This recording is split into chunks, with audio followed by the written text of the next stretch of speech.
¿Qué tal? Bienvenidos a Concepto TV, un programa que busca la verdad en nuestra comunidad. Nosotros nos dedicamos a investigar, a encontrar la realidad de lo que los gobiernos le dicen a la gente. En esta ocasión hemos tomado un tema bastante interesante, la cruzada contra el hambre. Hemos ido a Amnistía Internacional, hemos checado lo que a educación se merece sobre la cruzada contra el hambre, hemos ido a las colonias de marginación de nuestro municipio, de nuestro estado, hemos estado con la gente que quisimos percibir, pero también quisimos investigar cuáles son las reglas de esta cruzada contra el hambre, quiénes están detrás, quién va a alimentar a la gente, a quién le dieron los contratos para alimentar a la gente. Es un tema por demás que nos compete a todos, porque todos escuchamos la cruzada contra el hambre, la protección a los pobres, a la pobreza extrema. ¿Hemos estado ahí? ¿Hemos visto la pobreza extrema? ¿La hemos palpado? El 90% creo que no. Me parece que no. Es importante darnos cuenta la magnitud de la situación que existe en nuestro país y, más importante aún, como siempre lo he dicho, en nuestro estado. La situación en nuestro estado es deprimente, la situación en nuestro estado es un foco rojo, la situación en nuestro estado es un inicio a la inseguridad, es una continuación al hambre de la gente. Y también vamos a ver cómo el gobierno alimenta el hambre. ¿Me escuchó bien? El gobierno alimenta el hambre en nuestro estado. Cómo promueve de forma indirecta que crezca la cadena de pobreza para beneficiar a unos cuantos empresarios. Esto es Concepto TV. Comenzamos. Gracias por estar con nosotros. No te compliques la vida. Si eres usuario doméstico, tenemos la solución para limpiar tus deudas. Si pagas tu adeudo principal en una sola exhibición, te podemos condonar en un 100% los recargos e intereses generados por la falta de pago oportuno de agua potable, alcantarillado y saneamiento. Te esperamos en las oficinas de comercialización de San José del Cabo, Cabo San Lucas, Miraflores, Santiago y La Ribera. OMSAPA Los Cabos. Agua limpia, finanzas claras. Aplican restricciones. Cuida el agua y no olvides pagar.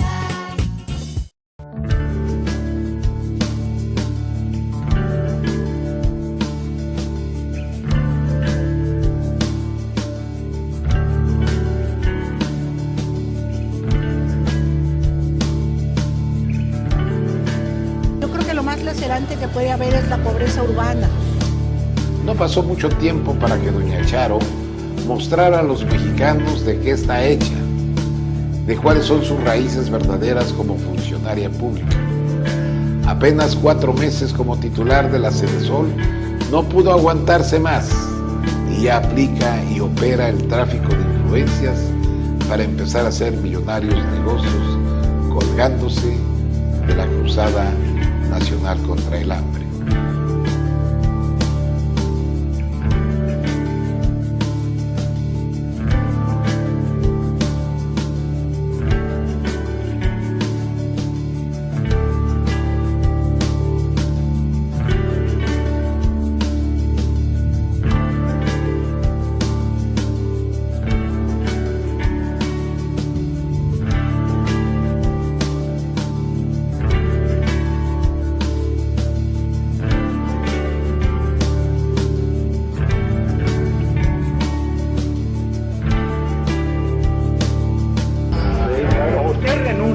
Yo no tengo por qué renunciar, porque yo no he hecho nada indebido. Ni quieren combatir el hambre, ni quieren ayudar a los pobres. Lo que quieren es ganar las elecciones de 2003.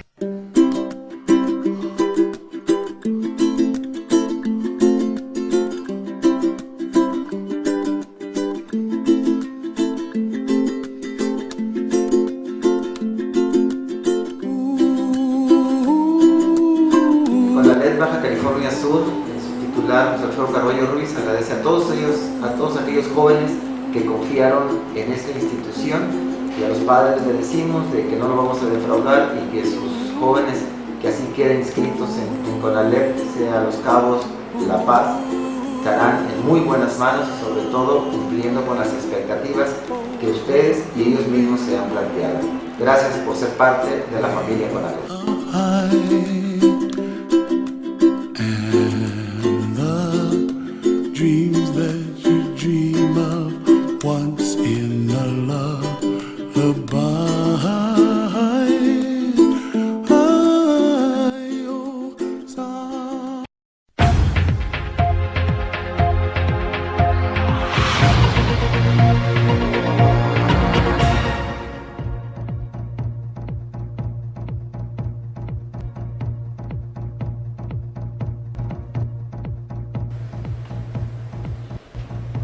Con un presupuesto histórico de 289,000 millones de pesos, el gobierno federal pretende erradicar la pobreza extrema que padecen 7.4 millones de personas en 400 municipios, con 70 programas los destinados a este rubro, en donde la mayoría de los municipios se encuentran en Chiapas, Oaxaca, Guerrero y Baja California Sur. Por el momento Los Cabos ya se encuentra dentro del programa. En general suena formidable, increíble, rimbombante, ¡wow! Ahora sí, nuestro gobierno federal se está preocupando por los más necesitados, y para llevar a cabo esta tarea, titánica por cierto, seguramente estará a cargo la Madre Teresa de Calcuta. Bueno, creo que ya falleció en el 97, entonces seguramente Mandela, si logra salir del hospital en la situación en la que se encuentra, que esperamos se recupere, si no es que mientras grabábamos el programa pudiera fallecer, está en una situación muy complicada. Bueno, Mandela no, Gandhi no podría, por obvias razones.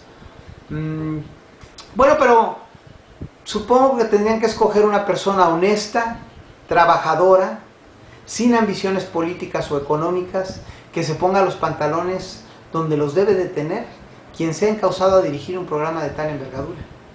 Y la ganadora, por su capacidad, supongo yo, es Rosario Robles Berlanga. Supongo que ahora tendré que explicarles quién es Rosario Robles Berlanga. La mayoría la conocen, la gente que está metida en la política o la gente que está ávida de información en la televisión, en los medios, se acordará de Rosario. Activista fundadora del Partido de la Revolución Democrática. Su más alto logro, como ya lo comentamos, o escaño, fue la jefatura del gobierno de la Ciudad de México. No sin antes, en el 97, ser secretaria, fue secretaria de la Ciudad de México, me parece, fue secretaria del gobierno de la Ciudad de México, del gobierno de la Ciudad de México, en la época de Cárdenas, en la época de Cuauhtémoc Cárdenas. Cuando Cárdenas se postula para presidente de la República, la entonces secretaria general es designada por la Asamblea Legislativa del Distrito Federal para sustituir al ingeniero Cárdenas. Cabe mencionar que no fue votada, pero esta es una de las grandezas del sistema. Una vez más benefició, sin la venia del electorado, a Rosario o a Chayo, como le llamaban en su administración. Darle un presupuesto tan mega enorme a una señora como Rosario Robles es tanto como darle la responsabilidad de la conquista priista en los estados que faltan por conquistar. Para muestra un botón, ahí está Veracruz, otra vez. El secretario de Desarrollo Social del mega escándalo de desvío de fondos, elegido por la señora, es un operador político del PRI, de nombre Ranulfo Márquez Hernández, quien el pasado 19 de junio tomó protesta como jefe de las oficinas del programa de gobierno en Veracruz, para que ya no hagan tanto ruido. Pero ¿qué tiene que ver la gimnasia con la magnesia? Decían por ahí. Qué grave lo de Veracruz. Y, hablando de Baja California Sur, desde luego, ¿no? Bueno, pues más de lo que se imagina. La Secretaría de Desarrollo Social es y ha sido, según analistas políticos, el manjar de toda elección estatal. Esto es parte de los apoyos que se reciben en lo oscurito de todo el sistema de campañas y gastos. Pero Baja California Sur, ¿en qué pinta para la Secretaría de Desarrollo social de Sedesol. Bueno, tendremos que decir que nuestra presidenta municipal, Estela Ponce Beltrán, ha sido, sin temor a equivocarme, quien ha repartido a discreción las delegaciones federales. Ella decidió quién sí y quién no. Desde luego tuvo que valorar costos políticos, aunque en una tierra donde el PRI prácticamente está minimizado, el costo es poco, así que se sirvió con la cuchara grande. Preocupante todas las dependencias federales y muchas de las dependencias estatales, muy preocupante.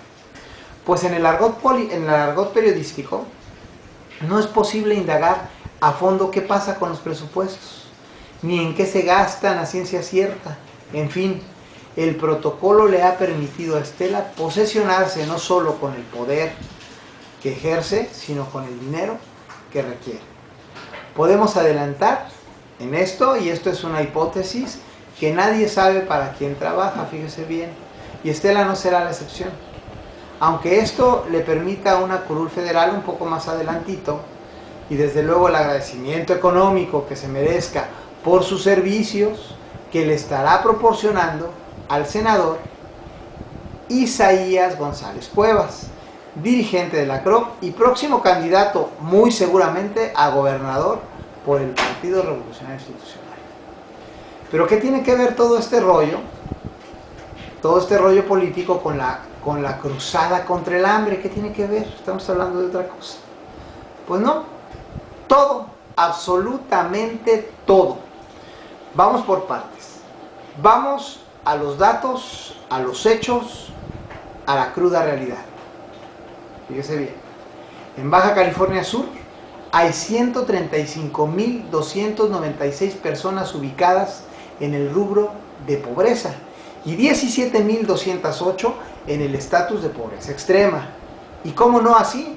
Si Los Cabos es uno de los municipios con mayor explosión demográfica, con un crecimiento del 6.5% en los últimos 10 años, se ha incrementado la población de 72.532 a 120.590 habitantes.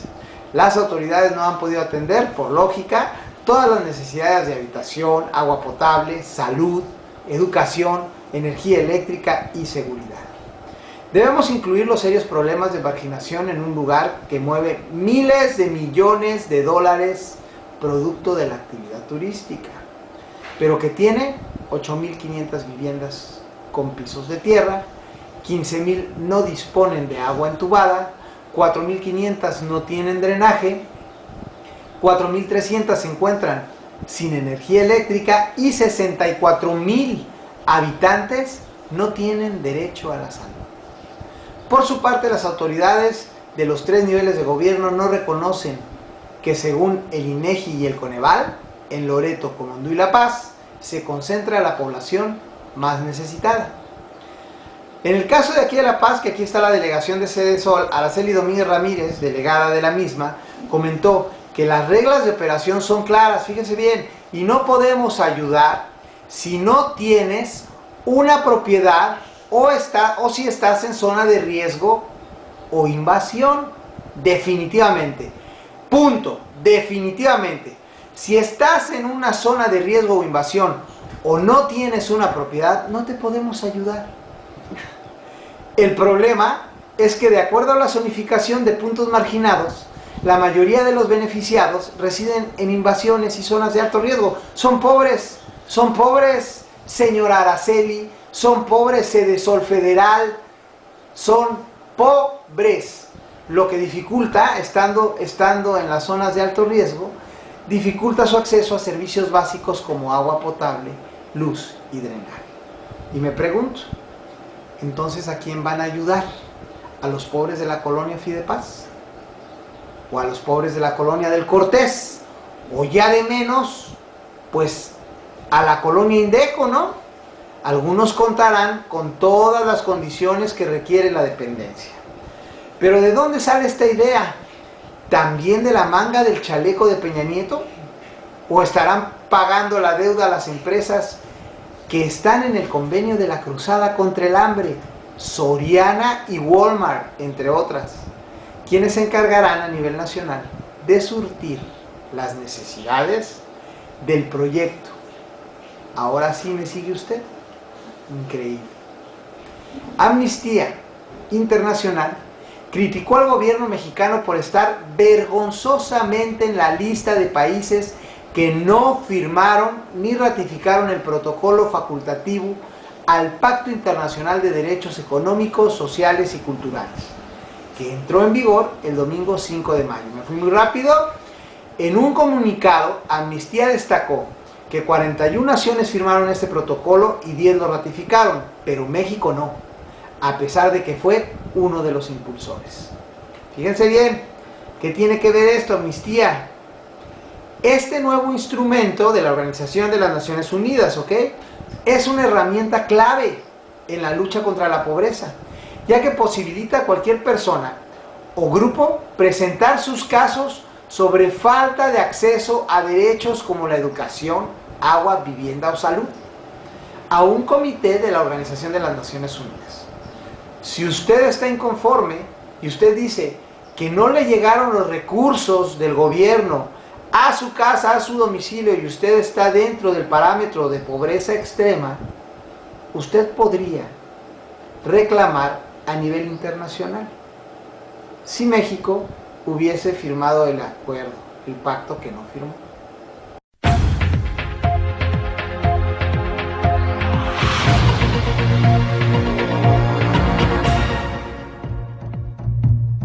A continuación, escucharemos a Daniel Zapico Alonso, titular de Amnistía Internacional en México, quien nos hablará sobre el Pacto Internacional de Derechos Económicos, Sociales y Culturales. Daniel, ¿nos puedes dar una breve introducción al respecto? En el año 1948, cuando se firma la Declaración Universal de los Derechos Humanos, se logra un compromiso entre diferentes tipos de países, los países del bloque socialista, países occidentales o capitalistas, países del sur, algunos con una larga tradición independiente, otros que estaban recién accediendo a la independencia, y se logra hacer un consenso sobre cuáles son los derechos mínimos, los derechos humanos. Sin embargo, este documento, la Declaración Universal de los Derechos Humanos, que es fundamental, no es un documento legalmente vinculante. Esto lleva a que años después, en los años 60, se negocie un tratado internacional sobre derechos humanos. Al final lo que sucedió es que hubo diferentes posturas entre fundamentalmente los países del bloque socialista, los países occidentales o capitalistas, y también como influencia de los diferentes países del sur, donde no hubo un único acuerdo internacional sobre derechos humanos, sino que hubo dos.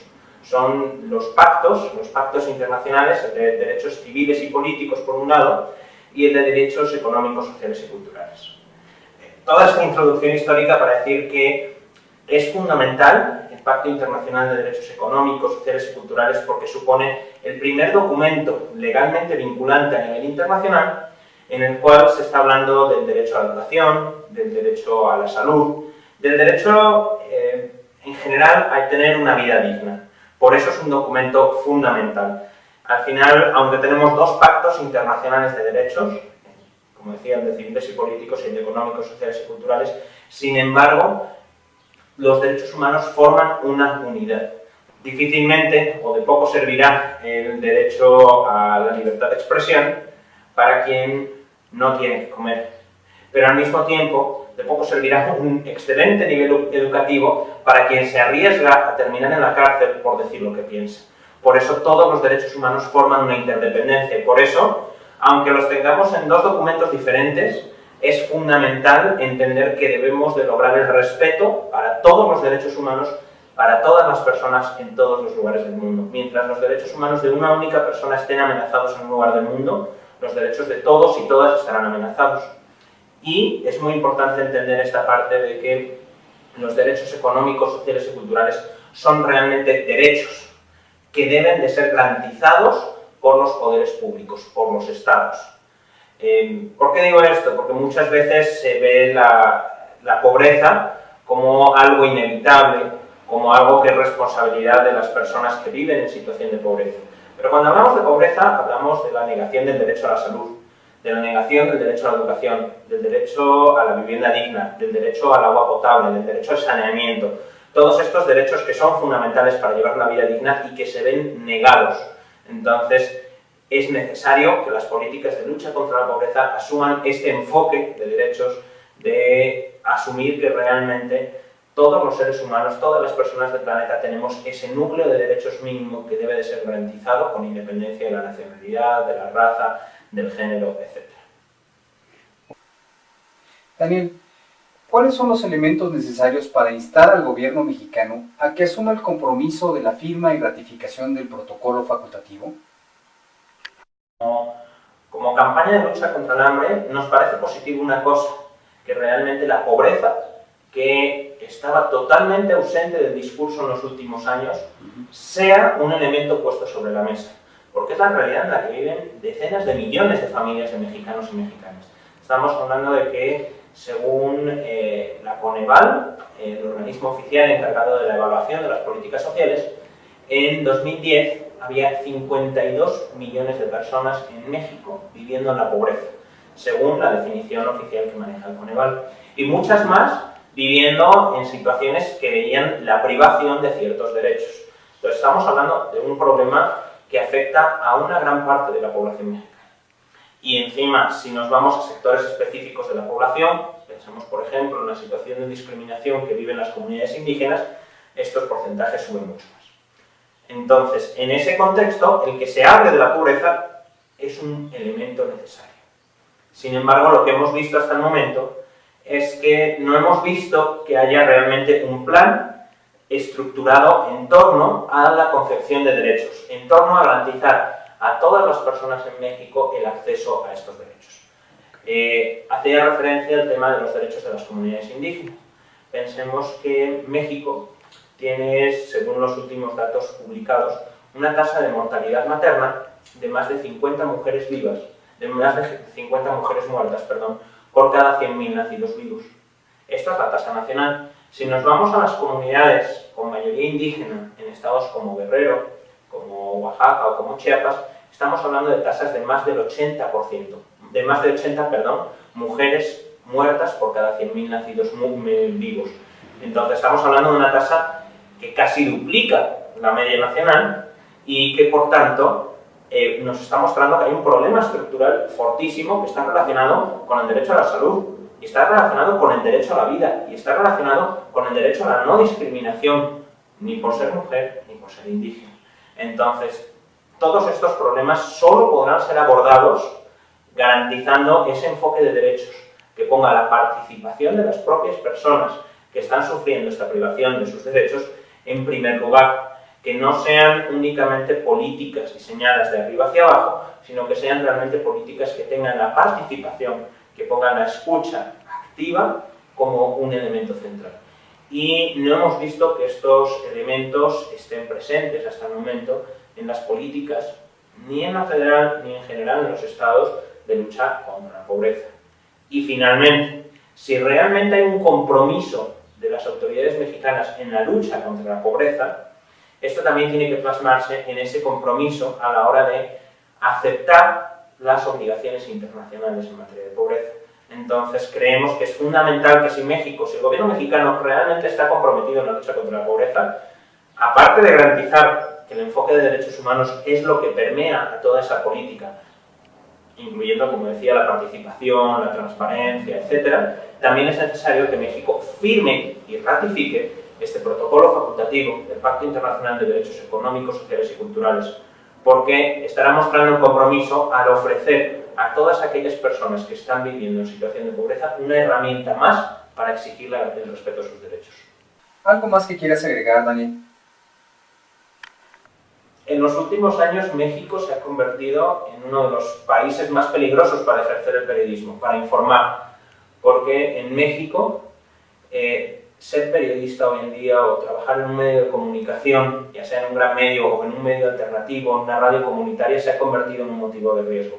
Por eso, creemos que es fundamental que se siga apostando por la pluralidad, por la diversidad en la información, que garantice que todos y todas tenemos acceso a información confiable, a información en la cual podamos contrastar, y para eso, como decía, la pluralidad informativa es muy importante. Por eso la participación de medios aprovechando los nuevos canales como puede ser Internet, como está haciendo Concepto TV, resulta muy importante para que los ciudadanos y las ciudadanas sigamos teniendo una diversidad de medios a las que acudir y seguir garantizando que a pesar de la violencia en México se puede informar.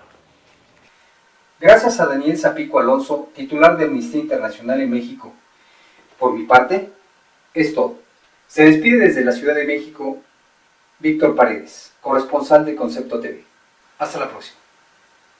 No te compliques la vida. Si eres usuario doméstico, tenemos la solución para limpiar tus deudas. Si pagas tu adeudo principal en una sola exhibición, te podemos condonar en un 100% los recargos e intereses generados por la falta de pago oportuno de agua potable, alcantarillado y saneamiento. Te esperamos en las oficinas de comercialización de San José del Cabo, Cabo San Lucas, Miraflores, Santiago y La Ribera. OMSAPA Los Cabos. Agua limpia, finanzas claras. Aplican restricciones. Cuida el agua y no olvides pagar.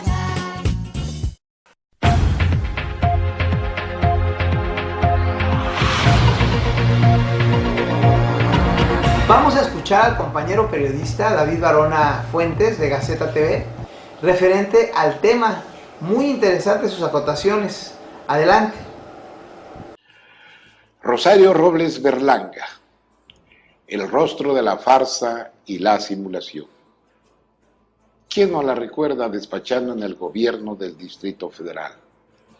Fueron sus mejores días de gloria, de amor pleno y de negocios clandestinos que la convirtieron en una mujer multimillonaria que se dio el lujo de desconocer a sus amigos del PRD que la encumbraron. Detrás de esa carita angelical que enloqueció al empresario argentino Carlos Ahumada, se encuentra la contracara de la traición, el engaño y la ambición desbocada por el poder y el dinero ilícito. En su faceta de política de tendencias izquierdistas, a todos engañó y traicionó, desde Cuauhtémoc Cárdenas hasta Andrés Manuel López Obrador, que le llevaron a la cima del clímax político y financiero jamás imaginado. Guiada y protegida y recomendada por el tenebroso expresidente Carlos Salinas de Gortari para que formara parte del gabinete del mandatario Enrique Peña Nieto, Rosario Robles ha vuelto a las andadas. De vuelta al poder, ahora bajo los colores del PRI, que retornó a Los Pinos, finge demencia, niega todo su pasado oscuro. En su calidad de secretaria de Desarrollo Social del gabinete peñista, la ex jefa del Distrito Federal ha mostrado las uñas. No pasó mucho tiempo para que doña Charo mostrara a los mexicanos de qué está hecha, de cuáles son sus raíces verdaderas como funcionaria pública.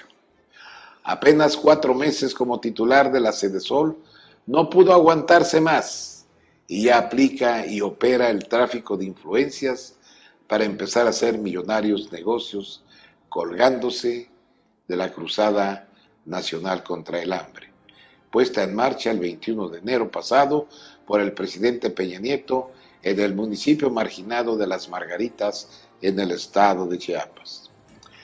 La señora Robles ha invitado a la fiesta de la repartición del pastelote de la Sedesol a viejos conocidos suyos, dueños de empresas transnacionales en la que su hermana, Magdalena Robles, además de socia, es parte fundamental en el engranaje de la complicidad. A partir de hace unos días, la Nestlé, PepsiCo, Walmart, Soriana, entre otras, forman parte del Consejo de la Cruzada Nacional contra el Hambre, que este año, por órdenes del Gobierno de la República, invertirá carretadas de dinero presuntamente para combatir la pobreza y marginación extremas en 400 municipios del país, considerados los más miserables de la geografía nacional.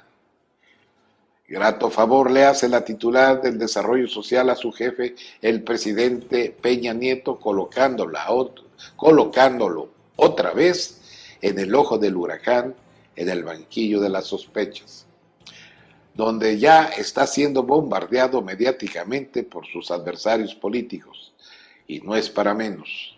Algunas de las transnacionales contratadas para la funcionaria federal, como Walmart y Soriana, son empresas comerciales que estuvieron a punto de tirar a Peña de la presidencia de la República. Basta recordar que fueron señaladas por el ex candidato presidencial de las izquierdas, Andrés Manuel López Obrador, de haber sido las encargadas de comprarle votos al entonces abanderado tricolor a través de millones de monederos electrónicos que fueron entregados a la gente a cambio de sus respectivas credenciales de elector y que al día siguiente de la elección presidencial usaron para intercambiar productos básicos precisamente en esas tiendas de diversos estados del país. Y como si las denuncias acumuladas en los comicios federales de 2012 no fueron suficientes, esas transnacionales, señor Rosario Robles, pretende beneficiar usando la Cruzada Nacional contra el Hambre, son señaladas de propiciar pobreza en el campo nacional y causar también muerte en las familias mexicanas por diversas enfermedades como diabetes y obesidad que ocasionan los productos chatarras que producen. Se quedó sin cerebro la encargada de la Sedesol. No tuvo mejor ocurrencia que combatir el hambre de 28 millones de mexicanos con porquerías que venden socios de su hermana Magdalena Robles. ¡Cuánto descaro y desfachatez! Y eso que el sexenio peñista apenas empieza. Yo pregunto, ¿tiene la señora Robles la anuencia del presidente Peña o se fue por la libre? ¿O usted qué opina? Muchas gracias, David, excelentes comentarios. Desde luego que la pobreza también tiene mucho que ver con la educación. Le agradecemos el comentario también al maestro en ciencias Alfredo Carballo, director del CONALEP estatal. Adelante, Alfredo, muchas gracias por tu comentario. Adelante. Ahora que dentro de los programas federales que está manejando en estos momentos el licenciado Peña Nieto para lo que viene siendo la cruzada por el hambre, para abatir ese gran rezago que existe en nuestro país de muchísimos años, de un total alrededor del 70% de la población de nuestro país está en lo que viene siendo índices de pobreza. Índices de pobreza, unos de extrema pobreza de más o menos de unos 53 millones, pero obviamente la mayoría no trasciende después de las necesidades básicas. En este sentido, el programa por parte del Sedesol del programa de la cruzada por el hambre, lo cual pues viene a contravenir un poco a nivel internacional lo que Amnistía se quería manejar, o a propuesta de nuestro país, a propuesta de México, de que cualquier ciudadano en estas condiciones pueda solicitar a nivel internacional, en las cortes internacionales, una atención inmediata para solucionar su problema. Ahorita varios países lo han firmado, menos nuestro país. Es decir, como que nos ha faltado ser congruentes en lo que decimos y en lo que hacemos. En lo personal siento de que ya tantos problemas con programas para abatir lo que viene siendo la pobreza, para abatir lo que es el hambre, la desnutrición, la cuestión de salud, la cuestión de educación, ya se necesita hacer una reingeniería, ya se necesita hacer, digamos en este caso, un replanteamiento de los programas, un replanteamiento de lo que estamos haciendo, partiendo del hecho de lo que viene siendo lo que es la economía. La economía es la manera de cómo nos organizamos para poder vivir nosotros a través de algo que es la escasez, a través de lo que es la producción, a través de lo que viene siendo la distribución. Es decir, tenemos que regresar un paso atrás de lo que es la globalización, a lo que es el desarrollo regional, a lo que es educar a nuestros habitantes en el cómo comer, en el cómo vivir, pero sobre todo en ese sentido de qué es lo que vamos a hacer en lo que va a producir las personas y que va a producir las familias para poder sobrevivir. Es decir, muchas veces esos programas que ojalá no se queden en elecciones, digamos, estamos en tiempos electorales ahorita, y sobre todo en ese sentido de que realmente se pueda regresar a las bases, se pueda regresar a las regiones para ver en qué manera se podemos organizarnos para poder darles herramientas a las familias para que cuando menos satisfagan las necesidades primarias. Entonces, en este sentido, la reflexión va a la congruencia de lo que estamos proponiendo como mexicanos, Amnistía Nacional, y lo que estamos dejando de firmar. Es decir, hasta ahorita no se ha firmado esa propuesta de nuestro país, de decir, cada mexicano, cada persona, tenemos derecho a pedir a nivel internacional que se nos atienda, que se nos tome en cuenta y sobre todo que se dé solución a nuestra problemática.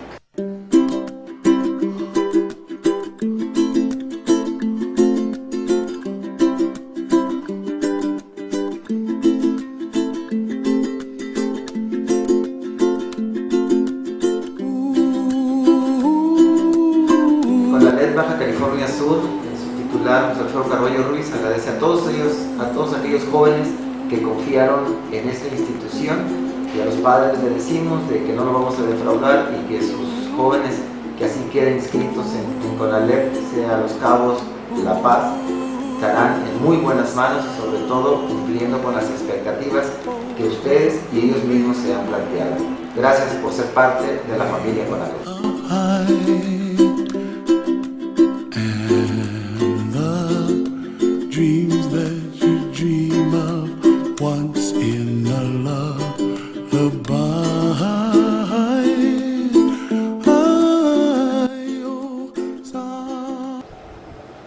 Pero ¿de qué manera colabora el gobierno de Baja California Sur en el aumento de la pobreza? En el aumento de la pobreza, ¿de qué manera está colaborando el gobierno de Baja California Sur? Pues solapa las empresas que contratan a 25,000 niños al año para los campos de Pisca, en donde reciben un pago de 800 pesos a la semana por 14 horas diarias de trabajo. Vienen de estados pobres de nuestro país, en camionadas que son evidentes en el estado. Así que ya lo saben, no puede pasar una frutita de Baja California a este estado, pero 25,000 niños para explotar, eso no es ningún problema. Seguramente tendrán facha de turistas y tendrán también reservaciones en los hoteles que son alcanzables para los mexicanos, con vista al mar, en Los Cabos, me imagino yo, no sé cómo entonces pasan. Vamos a ver los datos oficiales del Programa Estatal de Educación Básica para niños migrantes, para los niños migrantes. Anualmente llegan a Baja California Sur alrededor de 25,000 pequeños. De estos, solo el 20% regresa a la escuela. El resto apoya en el trabajo pesado. La mayoría de los niños vienen acompañados por sus familias. La migración es familiar, ¿ok? Vienen acompañados por sus familias, sin embargo, truncan sus estudios a causa de la migración de sus padres y el trabajo que tienen que realizar en el campo. Un punto muy importante, los papás no pueden trabajar en el campo como los niños, porque los papás cobran más. Entonces, mandan a los niños a trabajar porque a los niños les pagan 800 pesos a la semana. Al papá le tendrían que pagar alrededor de 1,300 pesos a la semana por el trabajo. Eso es mucho dinero para la gente de los ranchos de Baja California Sur. Esa es la situación. Los salarios por jornada y la falta de espacios educativos son evidentes ante el crecimiento o el creciente número de obreros menores de edad en los campos del estado. Por otra parte, vámonos para el otro lado. Francisco Pelayo Covarrubias, dueño de uno de los 700 ranchos afectados en Comondú por las heladas del pasado mes de enero, hace 8 meses, diputado federal de PAN, representante de nosotros, comentó en ese entonces que perdió más de 3,000 hectáreas, que tenía sembradas de tomatillo, y lo que representó una afectación económica de mínimo 4 millones de pesos. El legislador recordó que la Sedesor solicitó a todos los agricultores elaborar una lista de jornaleros agrícolas que tuvieran necesidad de un empleo temporal para que no dejaran de trabajar, como un apoyo. De hecho, este es un apoyo de la Secretaría de Desarrollo Social. En la lista del rancho agrícola de Comondú, así es el nombre del rancho de Pelayo, propiedad del legislador federal, cerca de 300 jornaleros agrícolas se dijeron robados por el diputado. Así como nos llegó el dinero, dijeron, de Sedesol, así nos lo quitó Pancho Pelayo a través del pago de la nómina de la semana siguiente y se cobró a lo chino, dijeron textualmente. Señalaron que cuando fueron a recoger el dinero a Telecom, en Telecom les dijeron que no fueran a darle un 5 a los patrones porque era para los jornaleros. El trato era trabajar 10 días por el pago de Sedesol y ya lo otro era como con cargo al patrón. Entonces trabajaron 10 días y posteriormente a la otra semana más, y esa última semana no se las pagaron en el rancho.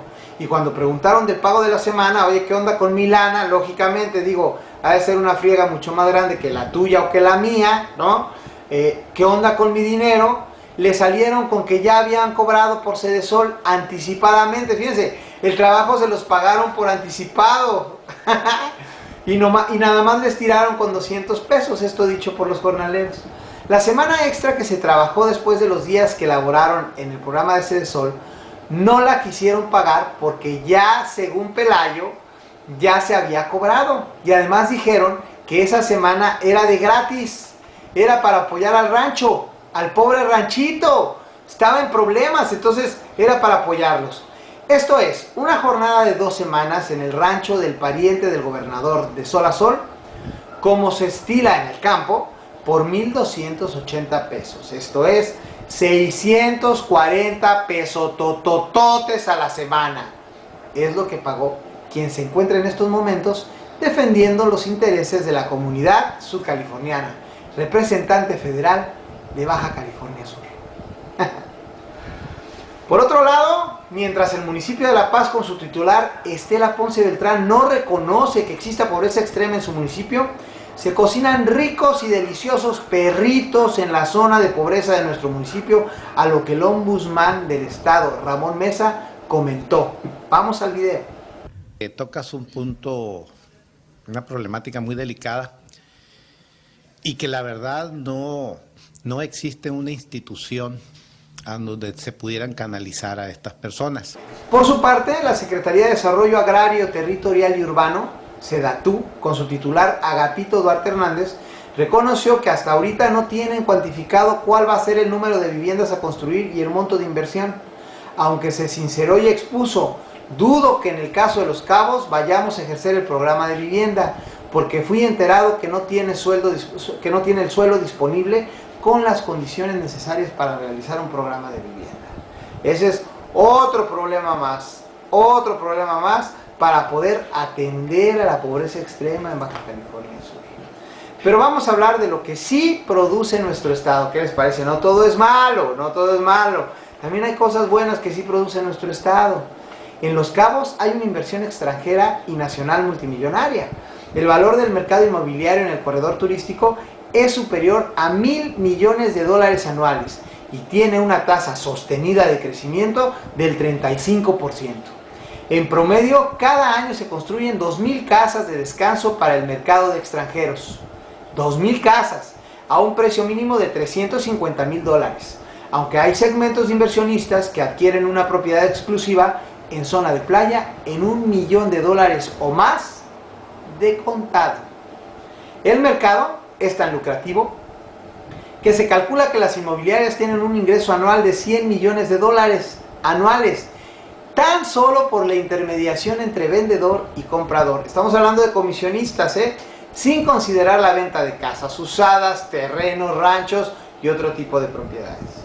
Por su parte, el especialista Jordi Gascón dice que la afirmación de que el crecimiento del turismo genera bienestar en el conjunto de la población y ayuda a reducir la pobreza es un mito. En el ámbito internacional dice, está de moda el llamado enfoque pro pobre.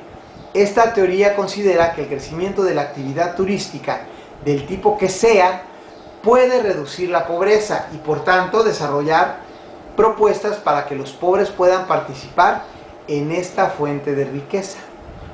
Y agrega, el enfoque pro pobre parte de una visión errónea. A nuestro entender, no toma en cuenta ni valora los impactos negativos que puede generar el turismo, que como ya hemos visto no son pocos, sobre todo en Los Cabos. Allí tenemos una cadena de pobreza enorme porque la gente viene a trabajar de fuera y se queda, viene en la temporada alta y se queda, ya no le conviene regresarse 6 meses a su lugar, ya se trajo sus trapitos con mucho esfuerzo, sus cositas, sus muebles, ya está viviendo en Los Cabos, ya está trabajando, consiguió trabajo al fin, porque es una zona rica como lo acabamos de ver, y entonces se quedan y se empiezan a crear las cadenas de pobreza grandísimas. El papel de la gente dentro de la sociedad no lo está llevando a cabo. Estamos hablando directamente de lo que es el turismo. Comenta Jordi Gascón que la relación entre turismo y reducción de la pobreza es más compleja, ya que el turismo, como cualquier otro sector económico, puede contribuir al desarrollo de una región o generar impactos altamente negativos. Todo depende del modo aplicado y de su gestión. Pero históricamente, la tendencia ha sido provocar más problemas que soluciones, especialmente entre los sectores de población más vulnerables y en los ecosistemas. Normalmente, los sectores de población más vulnerables siempre serán más vulnerables. El turismo, dice finalmente, hay que entenderlo como un espacio de conflicto social. En torno a la gestión y a la elección del modelo de la actividad turística, entran en competencia y contradicción diferentes intereses de sectores sociales distintos, por el uso de los recursos naturales, económicos y humanos, por el reparto de los beneficios o por la distribución de las externalidades negativas que genera. Pongan atención bien, pobreza extrema, pongan atención, las reglas de operación son claras y no podemos ayudar si no tienes una propiedad o si estás en zona de riesgo o invasión o si estás invadiendo. Definitivamente. Esas son las palabras de la delegada de Sedesol. Bueno, hasta aquí hemos llegado. Si usted lo vio y escuchó el concepto, usted está bien informado. Hasta la próxima. No te compliques la vida. Si eres usuario doméstico, tenemos la solución para limpiar tus deudas. Si pagas tu adeudo principal en una sola exhibición, te podemos condonar en un 100% los recargos e intereses generados por la falta de pago oportuno de agua potable, alcantarillado y saneamiento. Te esperamos en las oficinas de comercialización de San José del Cabo, Cabo San Lucas, Miraflores, Santiago y La Ribera. OMSAPA Los Cabos. Agua limpia, finanzas claras. Aplican restricciones. Cuida el agua y no olvides.